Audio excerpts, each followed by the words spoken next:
Hi guys, John here. Have you ever thought about fishing a tournament? Maybe you get invited out on a buddy's boat and you've never been on a bass boat before. Today I'm going to be talking about how to prepare to be a co-angler. The things you need to bring, the gear you need to bring, the rods, all of that stuff so that you have the most fun, effective, efficient day you can. Also, this can be a guide for you on fishing tournaments as a co-angler and the things that might be expected of you during that day. So let's get right into it. Now, first of all, let's talk about the things we're going to bring. Obviously, we all have a ton of stuff, whether it be our 1,000 different fishing rods, all of our gear and tackle, all the way up to your portable GPS unit, maybe your electronics, swim baits, soft plastic bags, and everything else.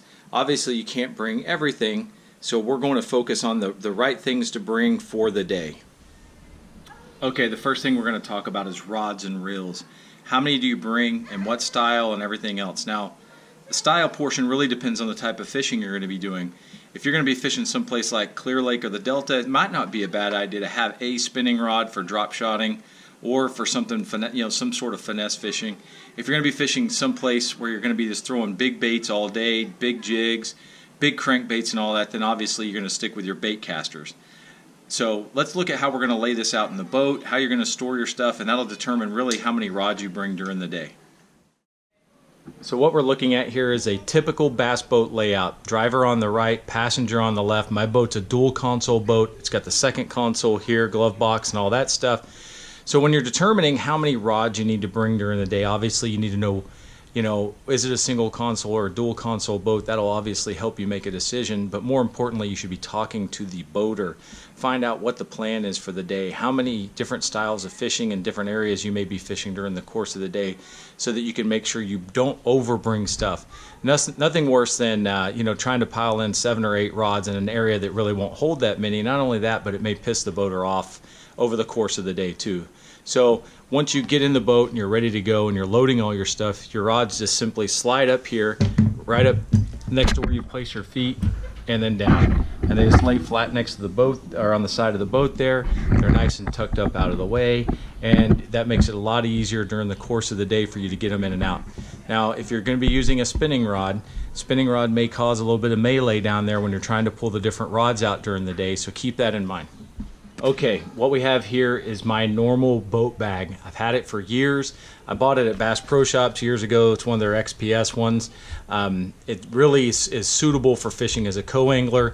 It will hold 8 different boxes, your plain old boxes, 2 on each end here, the 4 here. More than enough storage for the course of the day. Again, you got to bring the bare necessities a lot of times when you're fishing as a co-angler.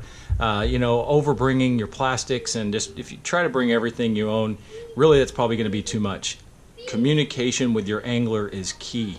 That is going to be the key to your success, whether it be for fun fishing or otherwise, so that you only bring what you need for the course of the day and you're not bringing a bunch of stuff that may not even apply to the type of fishing you're doing that day.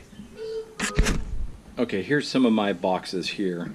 And when I'm going to make the determination for what I'm going to bring on a fishing trip where I'm going out on somebody else's boat, I am going to ask them the night before, what is the plan? What kind of fishing are we really going to be doing? Are we going to be going deep and throwing drop shots and jigs all day? If that's the case, I'm going to need to bring less rods and less gear. If we're not sure what the bite's going to be and it's a summertime bite, then maybe we got to bring those topwater baits.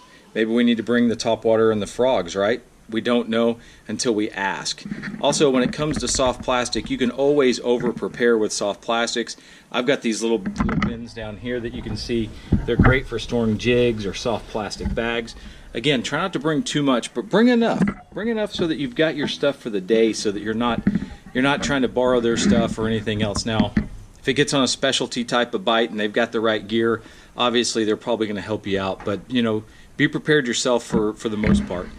Another thing you've always got to have is some pliers, needle nose or otherwise, just something so that if you get that fish with a hook buried in their mouth, you can get it out and you're not relying on them for their stuff. So a couple of other things to take into consideration when you're fishing as a co-angler. Number one is the net. Always be on the net. When that guy up front yells he's got a fish on, be there with the net and ready for him. That'll really help your chances of winning in a tournament or cashing a check maybe. He's going to do the same for you if it's possible.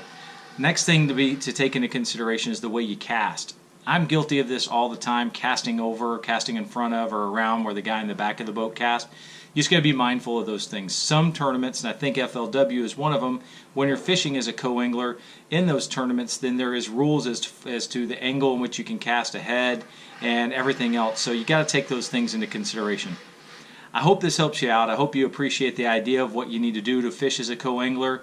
If there's anything I missed or anything else you'd like to hear, hit me up in the likes and comments down below. Otherwise, we'll see you on the next video, and don't forget to like and subscribe. Thanks.